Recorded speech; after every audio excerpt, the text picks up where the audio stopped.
Ólafur Adolfsson nýr þingflokksformaður Sjálfstæðisflokksins. Hildur Sverrisdóttir hætti til að forðast átök.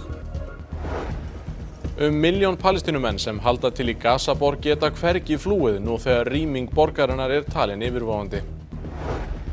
Einn talin af eftir jarðfall við þjóðveg í Þrændalögum í Noregi. Bifreið sem maðurinn ók hreinlega hvarf ofan í sökkvandi jarðveginn. Hjálparhellan Robbi þeysist á Greifanum á Akureyri og aðstoðar þjóna við mikla hrifningu gesta og starfsfólks. Og ungir hvolpar, svokallaðir krílahvolpar, hittast á laugardögum, skemmta sér og þroskast undir leiðsögn hundaþjálfara.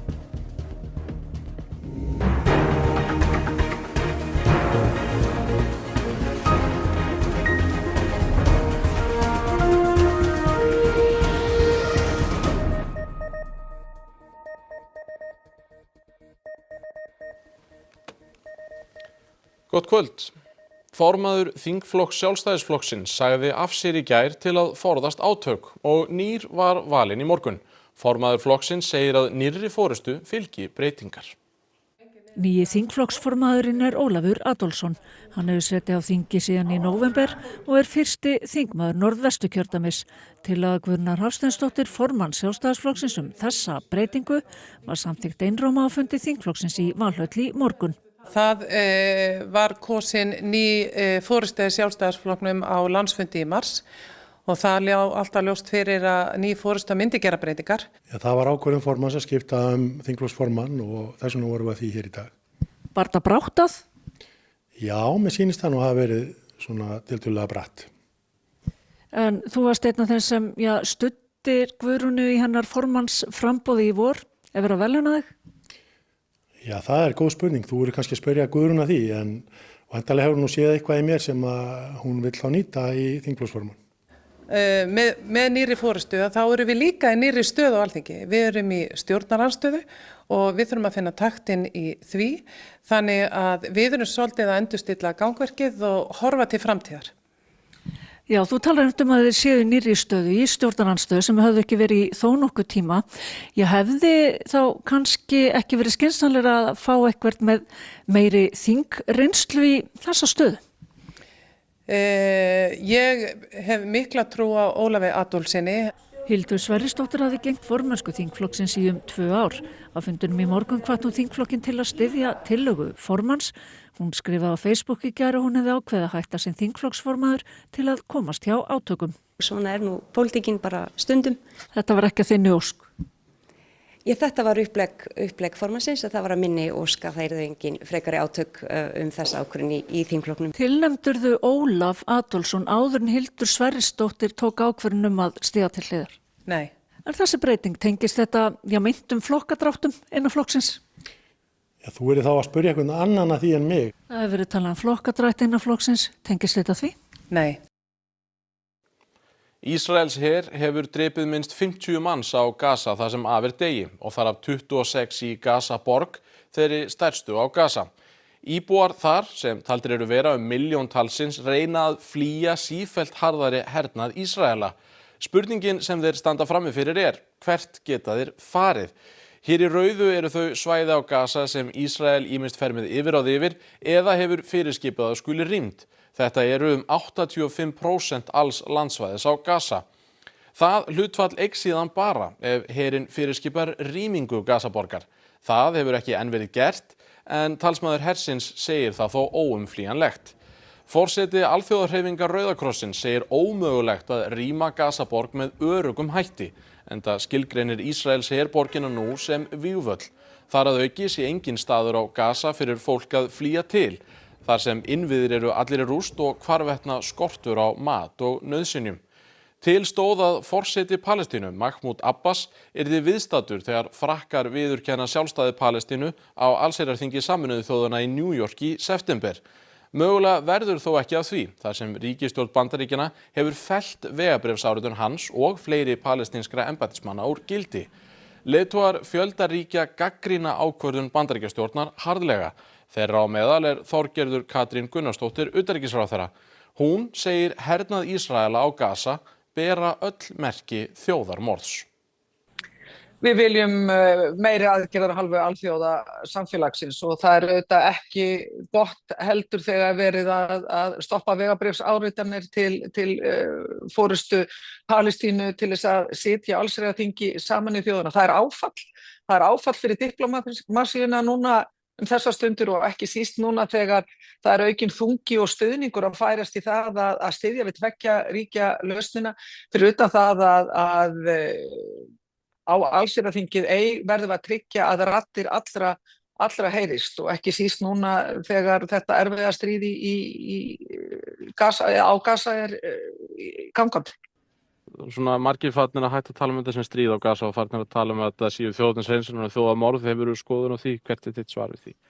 Já, ég hef sagt að það er þjóðarhreinsanir að ræða og þetta ber öll einkenni þjóðarmorðs þegar er verið að skoða þetta. Breytir ekki því. Það þarf að fara í aðgerðir, það þarf að hjálpa fólki, það er að deyja fólk á hverjum einasta degi, bæði út af hungri sem að nota sem vopn í þessum átökum öllum, en ekki síður hitt að það er verið að ráðast á fólk sem er meðal annars að reyna að leita sér mannúðaraðstæður og leita matar. Þannig að það er allt óviðunandi við þessa stöðu. Þjóðarmorð eða hópmorð er hugtak notað við það þegar reynt er að útrýma hópi fólks, þjóðarbroti, trúarhópi eða öðru. Þetta er sem sagt ólöglegt samkvæmt alþjóðalögum, en lykilatriði í skilgreiningunni er ekki bara að það sé verið að til dæmis drepa mikið af fólki, heldur að það sé gert í þeim sérstaka ásetningi að útrýma hópnum í hlutaða heild. Það, ásetningurinn, er það sem jafnan reynist erfiðast að sanna fyrir alþjóðadómstólum. Utanríkisráðherra fullyrðir að á Gaza eigi sér stað þjóðernishreinsanir en að hernaðurinn beri öll merki þjóðarmorðs. Þessi orð virðast valin af kostgæfni. Þjóðarmorð gildir sérstakur samningur í alþjóðalögum sem gæti skyldað Ísland til að grípa til aðgerða. Í tengslu við þjóðarmorð þá hafa öll ríki skyldur að alþjóðalögum. Skyldu til þess að koma í veg fyrir þjóðarmorð og beita sér að því marki sem þeim framast geta til þess að gera það. Ef að íslensk stjórnvöld eru á þeirri skoðun og búin að fallast á að þarna þessar aðstæður beri öll merki þjóðarmorðs, þá hljóta þessar skyldur Íslands að vera orðnar virkar og þá er næsta spurning mín til stjórnvalda er nákvæmlega hvað eru stjórnvöld að gera og er það nóg að mati stjórnvalda fyrsta kastið til þess að uppfylla þær skyldur. Lögreglan í Búlgaríu leitar að íslenskum manni á 50-aldri, Ólafi Austmann. Síðast sást til Ólafs á bensínstöð í höfuðborginni Sofíu 18. ágúst. Síðan hefur ekkert spurst til hans. Aðalvarðstjóri lögreglunar á Suðurlandi sem fer fyrir málinu segir tilkynningu týndan mann hafa borist 21. ágúst. Þá hafi farið í gang hefðbundið ferli og haft var samband við alþjóðadeild ríkislögreglustjóra sem sendi fyrirspurn á lögregluna í Búlgaríu. Leitin hefur ekki borið árangur. Upplýsingafulltrúi utanríkisráðuneytisins segir málið á borði borgaraþjónustu ráðuneytisins. Jarðfall varð við þjóðveg í Lifangri í Þrændalögum í Noregi í morgun. 2 bílar voru á veginum og féllu með jarðveginum. Eins er saknað úr öðrum bílnum og er hann talinn af. Ökumaður í hinum bílnum bjargaðist og er ekki alvarlega slasaður. Vörubílstjóri sem var á veginum þegar skriðan varð lýsir því hvernig jörðin fyrir framan hann hrundi skyndilega. Hann slapp naumlega. Hvor langt bak var du? Jeg hadde kanskje 5-10 meter fram til der raskanten var. Hva tanker gikk i hodet ditt når du ser at her går det et svært ras? Det var litt kom seg selv i sikkerhet. Få stoppet fortast mulig og ikke bli med i raset. Ja, det. Så det var jo hovedsak å få stoppet bilen og få den i revers og begynne å rygge. Hingað heim. Grunnskólabörnum á Þórshöfn verður kennt á 3 stöðum í þorpinu vegna myglu í skólanum. Allt stefnir í að byggður verði nýr skóli fyrir tæpan milljarð króna. Það var mikið áfall þegar mygla fannst í skólanum á Þórshöfn í vor því skólahúsið var endurnýjað að stærstum hluta vegna myglu árið 2016. Í skólanum eru 54 nemendur á 3 aldursstigum og þeim er nú kennt í 2 húsum í eigu sveitarfélagsins auk þess sem 1 hús til viðbótar var tekið á leigu. Hvað segja krakkarnir? Ég held að þau séu sátt, við höfum ekki heyrt annað og við höfum bara orðið vör við skilning og jákvæðni frá foreldrum líka sem skiptir okkur miklu máli. En það tekur eflaust einhverja vikur að nýta alla lausa enda og varanleg lausn ekki í sjónmáli á næstunni. Ég veit ekki að tala 2 ár, en ég má búist við 3-4 árum. Þannig að við þurfum að koma okkur bara vel fyrir núna. Eftir ítarlega skoðun og samráð við fagfólk í byggingageiranum hefur sveitarfélagið 3 kosti til skoðunar varðandi skólahúsnæði. Gera við myglu og rakaskemmdir í þessu húsi og halda áfram að kenna hér, rífa þetta hús og byggja nýjan skóla á sömu lóð eða byggja nýjan skóla á lóð hér við hliðina og leyfa þessu húsi að standa áfram. Sveitarstjórinn segir 3. leiðina helst til skoðunar en allar leiðirnar séu bæði tímafrekar og dýrar. Hann ítrekar þó að engin ákvörðun hafi verið tekin. Hann yrði á þessari svokölluðu skólatorfu. Við myndum auðvitað nýta það að þarna íþróttahúsi, þarna tónlistarskólinn og þetta í nágrenni við íþróttavöllin. Þannig að það liggur beinast við að nýta þennan stað til að byggja nýjan skóla. Það var líf og fjör í Mosfellsbæ í dag á bæjarhátíðinni í Túninu heima sem nú haldin í 20. sinn. Bæjarbúar höfðu að vanda lagt mikið í skreytingar og heilu hverfin voru í öllum regnbogans litum. Fordbílar, flugvélar og dráttarvélar voru til sýnis á Tungubakkavelli fyrir gesti og gangandi og hoppukastalar, tívolítæki og matarvagnar voru á sínum stað. Í kvöld bjóða Mosfellingar upp á götu, grill og tónleika og breyta Helgafelli í listaverk. En það verður uppljómað í hverfalitunum. Ömmur sem þeyta skífum og slúðra, skynjunar, leiksmiða fyrir ungbörn og stígagerð eru meðal þess sem á dagskrá á listahátíðinni Hamraborg Festival í Kópavogi næstu daga. Erla María Davíðsdóttir fréttamaður á Katalínu og þar verða rocktónleikar í kvöld. Erla, allt að verða klárt? Já, heldur betur, hér alltaf að vera klárt eins og sjá má þá húsið að fyllast af fólki. Hér verður pubquiz eftir smá stund svona til að hita upp fyrir tónleikana. En hjá mér hún Agnes, sýningarstjóri. Agnes, hvað getur þú sagt mér þessa hátíð? Hamraborg Festival grassrootshátíð grassrútarhátíð hérna í miðbæ Kópavogs og við erum búin að vera svo lukkulega að fá góðan styrk frá Kópavogsbæ nú í 5 ár og ég verð að segja að hátíðin í ár langstærsta hátíðin hingað til. Og dagskráin fjölbreytt og fyrir allan aldur?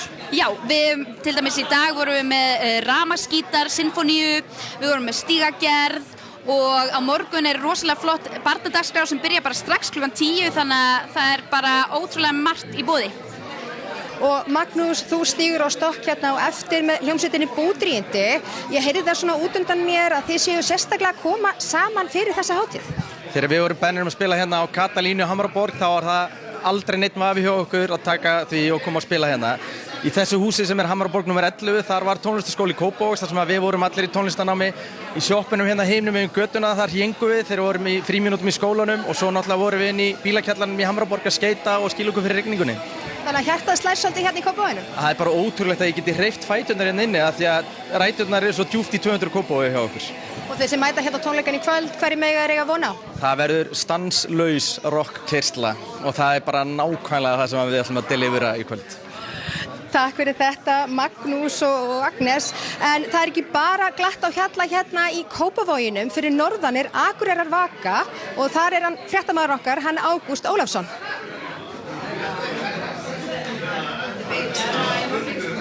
Vaka eiginlega nokkuð svona afmælishátíð Akureyrar því að hátíðin alltaf haldin á afmælisdegi bæjarins. Jón Haukur, þetta byrjaði allt í gær og já, væntanlega búið að vera fullt að gera síðan.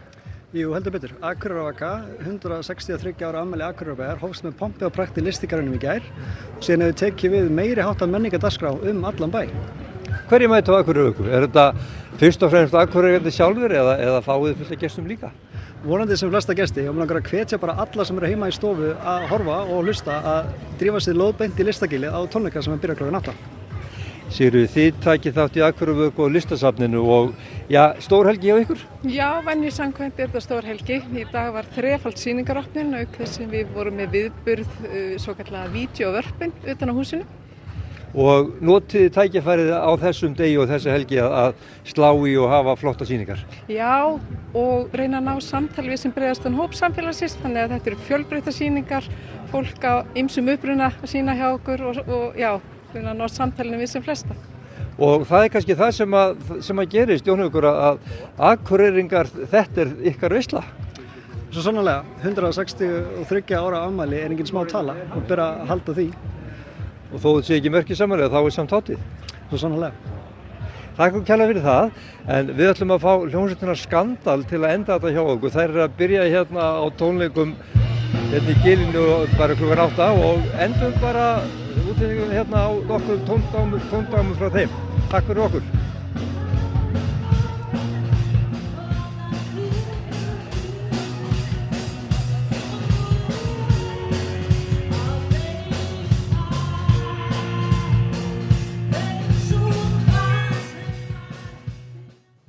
Líf fyrir á Akureyri, við ætlum að halda okkur þar því fyrsti þjónsróbótinn mættur til vinnu á veitingahúsið Greifan.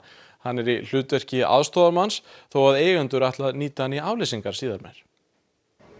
Það sjálfsögur eru við að læra á þetta og hvar þeir eiga að stoppa á þessa dagar og þetta heilmikið og flókið tækni á bak við þetta en þetta orðið mjög þróað og okkur sýnist þetta muni bara ganga mjög vel. Hann ekki í hári í loftinu nýjasti starfsmaður Greifans á Akureyri sem svífur gólfið og aðstoðar þjóna við störf sín. Helstu verkefni hans að færa gestum mat og drykk ásamt því að aðstoða við frágang. Við ætlum að nota hann hér til þess að létta undir með okkur störfum og bara geta veitt á betri þjónustu, fyrst og fremst í þeim tilgangi. Eigendur sjá þó frekara tækifæri á stöðum þar sem þjónustustig lægra. Þar getur nýi þjónninn leyst fólk af hólmi. En svo erum við með annan stað á Akureyri. Þar ætlum við að láta hann koma svolítið í staðinn fyrir þjónustuna þar. Það er staður sem með minni þjónustu. Og þá keyrir hann bara með matinn á borðinu og fólki tekur af honum og sendir hann svo tilbaka inn í eldhús. Arinbjörn segir gesti hafa tekið vel í nýjungina, brosi á andlitum flestra gesta sem og starfsmanna sem hafi tekið samstarfsmanninu með mikilli kátínu. Og nýi þjónninn meðvitaður að það vinsælt að fara út að borða á afmælisdaginn. Og ég held að sé óhætt að segja að það sé ekstra skemmtilegt að gera það á Greifanum núna. Ó, vá! Já, ég á að taka þetta.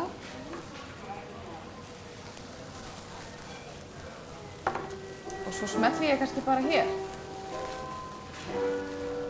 Takk fyrir! Já, vélarnar taka völdin. Fyrir mig annað, á hverjum laugardegi boðið í Kríla hvolpapartí þar sem ungir hvolpar sýna sig og sjá aðra og þroskast í gegnum leik. Hundaþjálfari segir þetta ekki síður mikilvægt fyrir eigendurna.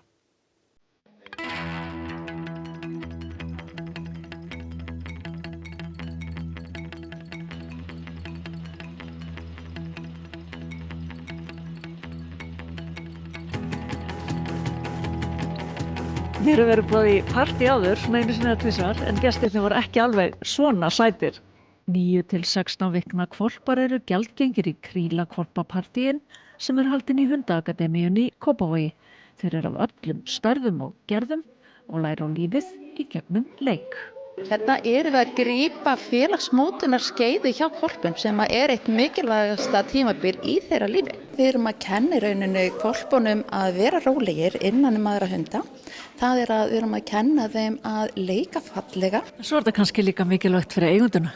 Nákvæmlega líka það að við erum að fara yfir mikla fræðslu hérna líka, merkjamál hunda og hvernig hundar leika og haga sér. Þetta fyrsti Krílatíminn okkar, þannig að núna erum við bara að læra að leyfa honum að leika við aðra hunda. Þetta bara krútlegast í heimi og maður bara með svo lítið hjartan á eftir. Ég hef áður verið hérna og þetta bara best og þeir læra líka svo mikið. Slökun og leika við aðra hunda.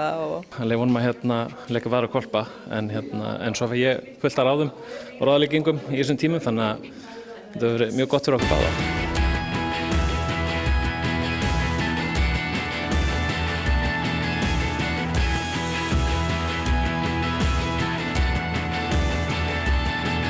Þá skulum við gá hvernig á að viðra bæði á hunda og menn. Það verður svipað veður á morgun og var í dag. Norðaustlægur vindur 5 til 13 metrar. Súld eða rigning með köflum en skýjað með köflum á Suður- og Vesturlandi og líkur á stöku skúrum síðdegis. Hiti verður svona á bilinu 9 til 18 stig en það verður þó hlýjast sunnanlands. Skulum fara nánar yfir veðurhorfur en byrjum á íþróttafréttum. Íslenska karlalandsliðið í körfubolta freistaði þess að vinna sinn fyrsta sigur á stórmóti í dag þegar Ísland mætti Belgíu á EM í Pólandi. Handboltinn hér innanlands kominn á flug á ný eftir sumarfrí. Manchester United þurfti að hafa fyrir hlutunum á móti nýliðum Burnley í dag. Og Aron Pálmarsson hvatti handboltasviðið formlega í gærkvöld þegar hann spilaði með bæði FH og Veszprém í sérstökum kveðjuleik. Þetta og fleira í íþróttum hér eftir fréttir. Og skulum við rifja upp það sem var helst í þessum fréttatíma. Ólafur Adolfsson nýr þingflokksformaður Sjálfstæðisflokksins. Hildur Sverrisdóttir hætti til að forðast átök. 1.000.000 Palestínumenn sem halda til í Gaza-borg geta hvergi flúið nú þegar rýming borgarinnar talin yfirvofandi. Einn talin af eftir jarðfall við þjóðveg í Þrændalögum í Noregi, bifreið sem maðurinn ók hreinlega hvarf ofan í sökkvandi jarðveginn. Hjálparhellan Robbi þeysist á Greifanum á Akureyri og aðstoðar þjóna við mikla hrifningu gesta og starfsfólks. Og ungir hvolpar, svokallaðir krílahvolpar, hittast á laugardögum, skemmta sér og þroskast undir leiðsögn hundaþjálfara. Þá komið að lokum hjá okkur í dag. Við verðum seinna á ferðinni á morgun vegna leiks Íslands og Póllands á EM í körfubolta karla. Fréttir hefjast að leik loknum klukkan korter í 9. Ef við kveðum ykkur að þessu sinni með myndum sem Hjalti Stefánsson tók á Eskifirði í morgun. Takk fyrir samfylgdina í dag og verið þið sæl.